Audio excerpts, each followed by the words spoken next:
अस्सलाम वालेकुम। आज हम चैप्टर नंबर 8 स्टार्ट करने लगे हैं। तो चैप्टर नंबर 8 जो उनसे उसका नेम है fungi, the kingdom fungi.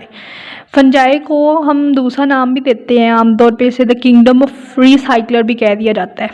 Recycler इसे इसलिए कहा जाता है क्योंकि ये जो फंजाई है ये डीकम्पोज़र है, decomposition of the dead organic matter, decomposition करता है ये। तो जब डिकम्पोजिशन होती है तो कुछ न्यूट्रिएंट्स फंजाई खुद ऑब्जर्व कर लेता है और कुछ सॉइल में ऐड हो जाते हैं। जो सॉइल में ऐड होते हैं उससे फिर प्लांट्स ग्रो करते हैं और फिर एनिमल्स उन प्लांट्स को खाते हैं और फिर जब एनिमल डेड होते हैं तो फिर से उनकी डिकम्पोजिशन होती है और इस तरह से पूरा सर्कल चलता रहता है। तो इसे रिसाइकलर इसलिए कहा जाता है। जो इसकी नंबर ऑफ़ स्पीशीज़ हैं जो अभी तक डिस्कवर्स हुई हैं वो है 1 लाख, ठीक है। और अभी 1 लाख इसकी टोटल स्पीशीज़ नहीं है, अभी और एस्टिमेट किया जा रहा है कि और प्रेजेंट में और इसकी स्पीशीज़ आएंगी, ठीक है ना। ये कोई एग्जैक्ट नंबर नहीं है। तो वैरायटीज़ ऑफ फंजाई, फंजाई की बहुत सारी वैरायटीज़ हैं, आपकी बुक्स में कुछ दी हुई हैं। तो पहला है ड्यूटेराइयस फंजाई। इसका लफ्ज़ का मतलब ये होता है कि वो फंजाई जो बदनाम होती हैं अपने बुरे कामों की वजह से। बुरे काम इनके ये होते हैं कि ये प्लांट्स जो हमारे डेली वीट, कॉर्न या राइस होते हैं इनको ये ख़राब करती होती हैं, डिज़ीज़ इनमें प्रोड्यूस करती होती हैं।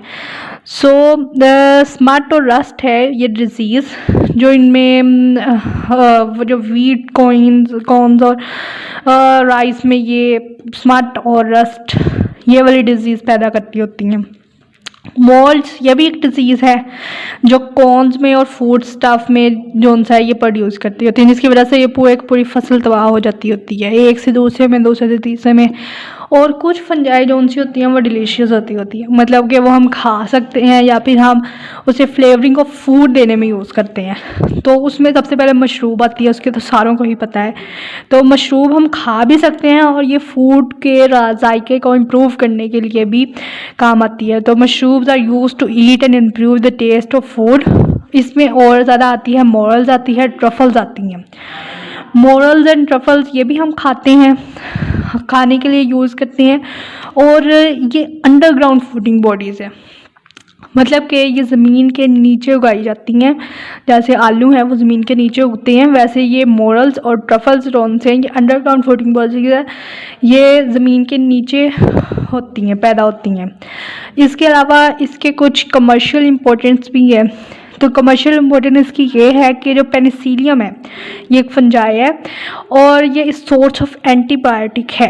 एंटीबायोटिक इसके बारे में हम पीछे पढ़ चुके हैं कि ये एंटीबायोटिक वो मेडिसिन होती है जो हमारे नेचुरल इम्यून सिस्टम के साथ मिल के उसे स्ट्रॉन्ग करती है टू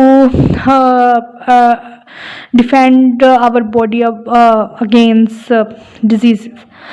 पेनिसिलियम ये एक फर्स्ट एंटीबायोटिक भी है, जो वर्ल्ड में फर्स्ट एंटीबायोटिक बनी थी वो पेनिसिलियम ही थी।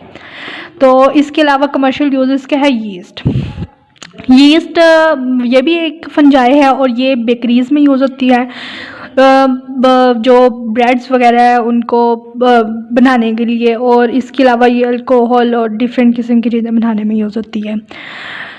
इकोलॉजिकली रोल इसका इकोलॉजिकल रोल इसका ये है कि ये डीकम्पोज़र है, जो मैंने आपको ऊपर बता दिया है, इधर भी यही है कि डीकम्पोज़र है। तो ये डेड ऑर्गेनिक मैटर को ब्रेक करता है इनटू सिंपल कंपाउंड और अपने न्यूट्रिएंट्स ऑब्जर्व कर लेता है और जो बाकी न्यूट्रिएंट्स के बच जाते हैं वो ये सॉइल में या एटमॉस्फेयर में रिलीज़ कर देते हैं और फिर प्लांट्स ग्रो करते हैं। तो उन न्यूट्रिएंट्स की मदद से प्लांट्स ग्रो करते हैं। तो ये एक इम्पोर्टेंट पार्ट करता है प्ले इन इकोलॉजी। तो बैक्टीरिया डीकम्पोज़र बैक्टीरिया की तरह, जैसे बैक्टीरिया डीकम्पोजिंग करते हैं वैसे फंजाई भी करता है, ये एक दूसरे के बिल्कुल सेम ही है। और आगे है टैक्सोनॉमिकल स्टेटस। तो टैक्सोनॉमिकल स्टेटस इसका ये है, टैक्सोनॉमी हमने पीछे चैप्टर नंबर 1 में पढ़ा हुआ है कि टैक्सोनॉमी हम इसे कहते हैं जो वो ब्रांच है बायोलॉजी की जिसमें हम किसी भी चीज़ की नेमिंग करते हैं, क्लासिफिकेशन करते हैं या फिर उनको डिफरेंट ग्रुप्स फाइलम में डिवाइड करते हैं कि कौन सी स्पीशीज किस फाइलम में आनी है, किस क्लास में आनी है, किस ग्रुप में आनी है, उसको नेम क्या देना है, उसको साइंटिफिक नेम क्या देना है, ये इस ब्रांच में हम स्टडी करते हैं। तो टैक्सोनॉमिकल स्टेटस इसका ये है कि पहले फंजाई को द किंगडम प्लांट में रखा गया था, वो इसलिए क्योंकि इसकी बहुत सारी सिमिलैरिटीज़ थी प्लांट्स के साथ, लेकिन बाद में जब इस पर रिसर्च हुई अच्छी तरह से तो फिर इसे सेपरेट किंगडम में कर दिया गया और इसका नाम रख दिया गया the kingdom of fungi. Comparison with plants, और ये फंजाई जो उनसे है ये कौन कौन सी इसकी सिमिलैरिटीज़, कंपैरिजन में हम इसकी सिमिलैरिटीज़ को भी हाईलाइट करेंगे और डिससिमिलैरिटीज़ को भी, डिफरेंसेस को भी। सो सिमिलैरिटीज़ इसकी ये हैं फंजाई की प्लांट के साथ कि बोथ हैव सेल वॉल, दोनों में सेल वॉल होती है, ठीक है, और दोनों में सेंट्रियोल्स भी होता है, ठीक है ना, और दोनों ही नॉन मोटाइल होते हैं, प्लांट भी नहीं मूव कर सकते और ना ही फंजाई मूव करते हैं। तो जो इसका नेक्स्ट है वो है इसकी डिफरेंसेस विद प्लांट्स। तो डिफरेंस इसका प्लांट्स और फंजाई का मैंने लैदा करके लिखा है ताकि आप लोगों को समझ आए। प्लांट्स का जो डिफरेंस है, प्लांट्स और ऑटोट्रॉप्स, ये ऑटोट्रॉप्स है मतलब ये अपनी फूड खुद तैयार करते हैं, लेकिन फंजाई अपनी फूड तैयार नहीं करते, ये दूसरे डेड ऑर्गेनिक मैटर को यूज़ करते हैं और उसकी डिकम्पोजिशन करते हैं, तो ये हेटरोट्रॉप्स हैं। तो जो प्लांट्स है उसमें सेलुलोज होता है उनके सेल वॉल में, लेकिन इसकी फंजाई की सेल वॉल में चाइटिन होता है, ये भी एक डिफरेंस है। और जो प्लांट्स है उसमें न्यूक्लियर माइटोसिस नहीं होती, लेकिन फंजाई में न्यूक्लियर माइटोसिस होती है। ये एक स्पेशल प्रोसेस है, इंपॉर्टेंट शॉर्ट क्वेश्चन है, ये आगे जाके हम पढ़ेंगे इसी लेक्चर में। तो कंपैरिजन विद एनिमल, इसका एनिमल के साथ सिमिलरिटीज़ और डिफरेंसेस है। सिमिलरिटीज़ विद एनिमल इसकी पहली ये है कि ये प्लांट्स एनिमल्स की तरह हेटरोट्रॉप्स होते हैं, एनिमल भी हेटरोट्रॉप्स होते हैं और ये भी हेटरोट्रॉप्स ही होते हैं। अनलाइक प्लांट्स है, like plants fungi are heterotrophs. इन दोनों में चाइटिन सेलुलोज नहीं होता, ठीक है ना, जैसे हमने ऊपर पढ़ा कि इसमें चाइटिन होता है फंजाई में, तो जो एनिमल होता है उसमें भी चाइटिन ही होता है।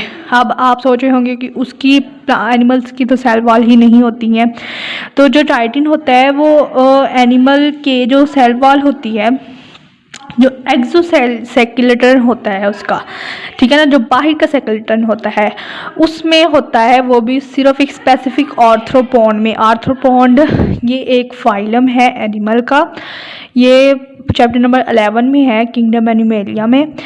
जो ये इंसेक्ट का है फाइलम, इसमें सारे इंसेक्ट हैं, तो इसके बारे में हम आगे जाकर पढ़ेंगे। आर्थ्रोपोड है, तो हमने सिर्फ ये करना है कि एक्सोस्केलेटन ऑफ द आर्थ्रोपोड।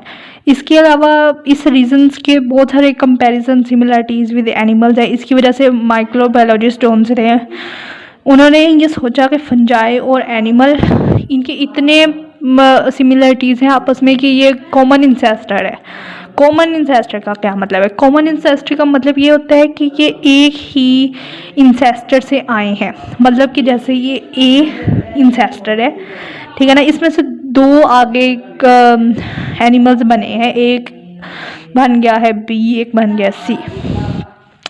ये दोनों आपस में मैच नहीं करते, ये डिफरेंट है, ठीक है ना, ये दोनों आपस में मैच नहीं करते, इसलिए हम इनको एक ग्रुप में नहीं रख सकते हैं, क्योंकि ये एक इंसेस्टर से आए हैं, लेकिन इनके आगे जब इनकी ग्रोथ हुई, रिप्रोडक्शन हुई कुछ टाइम के बाद कि ये फिर एक दूसरे से डिफरेंट हो गए हैं, लेकिन इनके कॉमन इंसेस्टर है क्योंकि इनमें सिमिलरिटीज़ बहुत ज़्यादा है। माइक्रोलॉजी जो उनसी है वो ब्रांच है जिसमें हम फंजाई के बारे में स्टडी करते हैं। माइक्रोलॉजिस्ट वही होते हैं जो फंजाई को स्टडी करते हैं। ये मैंने इसलिए डिफाइन साथ लिख दिया ताकि आप लोगों को मुश्किल ना हो। आगे इसके डिफरेंस है, तो डिफरेंस इसके एनिमल्स और फंजाई के अलग करके लिखे हुए। इनमें लेक सेल वॉल, एनिमल के जैसे हमें पता है कि सेल में सेल वॉल नहीं होती है और फंजाई में भी नहीं होती है, सॉरी फंजाई में होती है और एनिमल में नहीं होती है। सो एनिमल आर मोटाइल, ठीक है, हमें पता है कि एनिमल जो उनसे हैं वो चल फिर सकते हैं, लेकिन फंजाई नॉन मोटाइल है। इंजेस्टिव ऑर्गेनिज्म और अब्जॉर्टिव, इसका क्या मतलब है? इंजेस्टिव का ये मतलब है कि ये इंजेस्ट करते हैं किसी चीज़ को, ठीक है, और अब्जॉर्टिव का मतलब ये है कि जो फंजाई होते हैं ये जो न्यूट्रिएंट्स होते हैं उसको अब्जॉर्व करते हैं, पहले उसे डिजेस्ट करके बाहर, बॉडी के बाहर डिजेस्ट करते हैं और फिर ऑब्जर्व करते हैं। जो इंजेस्टिव होते हैं वो बॉडी के अंदर जाके उसे डिजेस्ट करते हैं। इसमें भी सेंट्रियोल्स होता है और इसमें भी सेंट्रियोल्स होता है एनिमल में, और जो फंजाई होता है उसमें सेंट्रियोल्स नहीं होता। जो डीएनए स्टडी है वो ये शो करती है कि प्लांट्स और एनिमल दोनों से डिफरेंट है। अब ये है इंपॉर्टेंट शॉर्टकास्ट न्यूक्लियर माइटोसिस, इसके बारे में अच्छी तरह से पढ़ लें आप। न्यूक्लियर माइटोसिस क्या होती है? माइटोसिस के पहले बारे में आप लोग समझ लें। माइटोसिस असल में वो प्रोसेस होता है, ये देखें मैं आपको खोल के दिखाती हूँ यहाँ पे। जैसे ये एक सेल है, ये इसके अंदर होता है इसका न्यूक्लियस, और इसके अंदर इसका क्रोमेटिन मटेरियल बिखरा होता है, एक प्रॉपर अरेंजमेंट में नहीं होता। फिर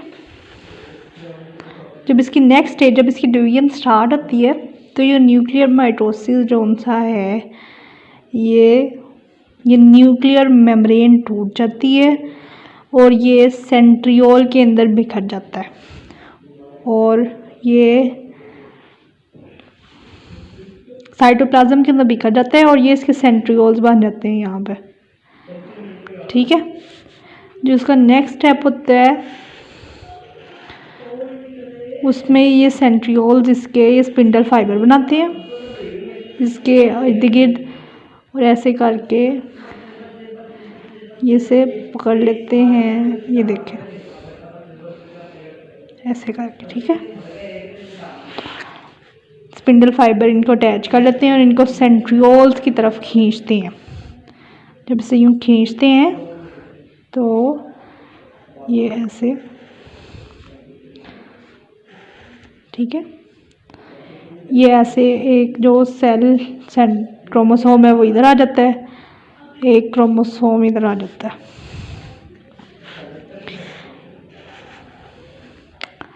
फिर ये सेंट्रियोल्स ऐसे, ये क्रोमोसोम इधर आ जाता है और एक सेंट्रियोल्स इधर आ जाता है। फिर इसकी जो सेल मेम्ब्रेन है, सेल वॉल है, वो श्रिंक होती है एट द सेंटर ऐसे करके।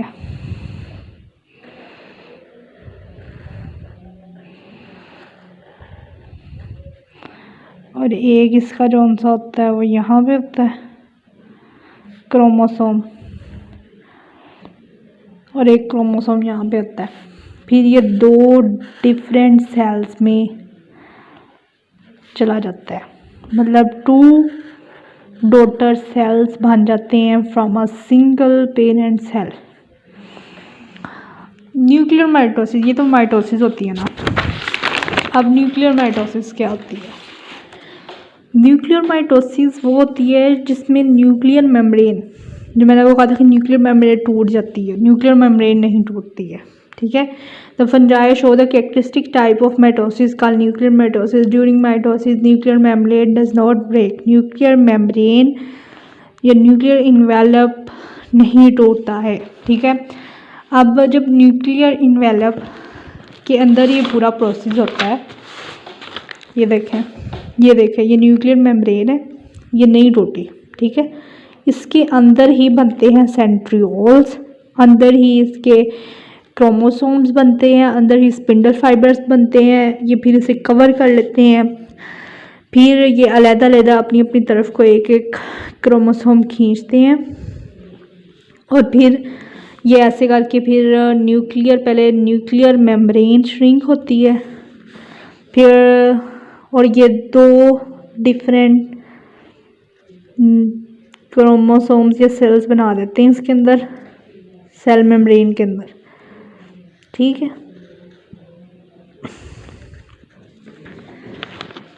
और फिर जब इनके अंदर डिवीजन होती है, इन दोनों के अंदर, फिर इनसे और आगे बन जाते हैं। ठीक है ना, तो फिर ये थ्रेड लाइक स्ट्रक्चर बना देता है। इसीलिए फंजाई का जो सा स्ट्रक्चर होता है वो थ्रेड लाइक होता है, क्योंकि इसमें न्यूक्लियर माइटोसिस होती है, ये आगे हम पढ़ेंगे। तो न्यूक्लियर माइटोसिस होती है। अब इसमें एक क्वेश्चन यहाँ पे ये है कि जब न्यूक्लियर माइटोसिस में सेंट्रियोल्स बनते हैं, ठीक है, यहाँ पे ये सेंट्रियोल्स बने हुए हैं ये वाले, तो जब इसमें हमने यहाँ पे ऊपर पढ़ा है कि इसमें सेंट्रियोल्स तो होते ही नहीं है, ये देखें लेक सेंट्रियोल्स, तो इसमें सेंट्रियोल्स कहाँ से आते हैं? तो सेंट्रियोल्स में इसमें नहीं होते, इसमें एक स्पेशल रीजन होता है जिसको हम कहते हैं एनालोगस रीजन। ये प्रेजेंट होता है इसके न्यूक्लियस में। एनालोगस रीजन भी मेड बना होता है माइक्रोट्यूब्यूल से, और माइक्रोट्यूब्यूल से बना होता है, और जो सेंट्रियोल होता है वो भी माइक्रोट्यूब्यूल से ही बना होता है। और लेकिन इसकी अरेंजमेंट डिफरेंस होती है। जो सेंट्रियोल है उन कंटेन अ प्रॉपर अरेंजमेंट, उनकी प्रॉपर अरेंजमेंट होती है, लेकिन जो एनालोगस रीजन है उसमें प्रॉपर अरेंजमेंट नहीं होता। सेंट्रियोल में जैसे हमने पढ़ा 27 माइक्रोट्यूब्यूल्स होते हैं और 8 ट्राइबलेट्स होते हैं, but both do the same work. वो भी स्पिंडल फाइबर बनाता है, सेंट्रियोल्स भी, और और एनालोगस रीजन भी स्पिंडल फाइबर ही बनाता है। तो एनालॉजी असल में हम उसको कहते हैं, यहाँ मैंने एनालॉजी के बारे में लिख दिया, since analogy means same function but different. Analogy हम उसको कहते होते हैं जिसमें दो चीज़ें जिनके फंक्शन सेम हो, फंक्शन उनके सेम हो बट उनके जो स्ट्रक्चर हैं एक दूसरे से डिफरेंट हो। ठीक है, ठीक है, स्ट्रक्चर डिफरेंट हो लेकिन फंक्शन सेम हो। तो बाद में न्यूक्लियर माइटोसिस कंस्ट्राइड बिटवीन, जो हमने पढ़ा कि वो दो उसकी न्यूक्लियर मेम्ब्रेन कंसाइड होती है और वो क्रोमोसोम्स उसके अंदर बन जाते हैं, दो डॉटर सेल्स बन जाते हैं। और इसी तमाम कैरेक्टरिस्टिक्स की वजह से न्यूक्लियर माइटोसिस की वजह से ख़ास तौर पे, क्योंकि न्यूक्लियर माइटोसिस ना ही प्लांट्स में होती है ना ही एनिमल्स में होती है, तो since according to all these characteristics are present from plants, animals and protist in many ways, so there is assist to be a separate kingdom। तो इसका एक सेपरेट किंगडम बनाया गया क्योंकि इसमें बहुत सारी डिफरेंस भी थे जो ना प्लांट्स में थे और ना ही एनिमल्स में थे। तो अगर आपको वीडियो अच्छी लगी हो तो चैनल को सब्सक्राइब ज़रूर करें और अगली वीडियो का इंतज़ार करें।